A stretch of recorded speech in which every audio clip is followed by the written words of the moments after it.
যাদের আসলে অ্যাজমার সমস্যা হচ্ছে একেবারে তাৎক্ষণিকভাবে আসলে কি করণীয়?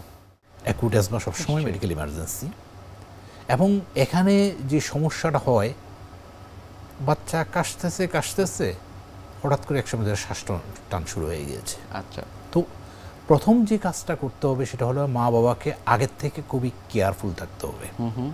যেমন একটা বাচ্চা, অ্যাজমার ট্রিটমেন্টটা সবসময় আমি একটা জিনিস বলি, অ্যাজমার ট্রিটমেন্টটা একটা প্ল্যান ওয়াইজ, একটা প্ল্যান্ড পরিকল্পিত একটা চিকিৎসা। অ্যাজমার চিকিৎসা হুট করে বন্ধ করে দেওয়া উচিত না, হুট করে চালু করাও উচিত না। দেখা গেল যে ম্যাক্সিমাম ক্ষেত্রে আমাদের অভিজ্ঞতা যেটা বলে যে বাচ্চা ভালো আছে আর কোনো ওষুধ খায় না, ভালো। যখনই একটা অ্যাজমার ট্রিগারিং ফ্যাক্টর তাকে ট্রিগার করলো, অ্যাজমাটা বেড়ে গেল, তখন আবার শুরু করে, নিশ্চয়ই আবার শুরু করে। কিন্তু আপনি একটা জিনিস দেখুন, এই যে শুরু করে এখানে একটা রিস্ক আছে। যেমন অ্যাজমার যদি খুব বেশি শ্বাসটান হঠাৎ করে ইমার্জেন্সি, কোন সময় কখন কোথায় এটা তো আসলে কেউ বোঝে না। এই যে বারবার বলছে মেডিকেল ইমার্জেন্সি।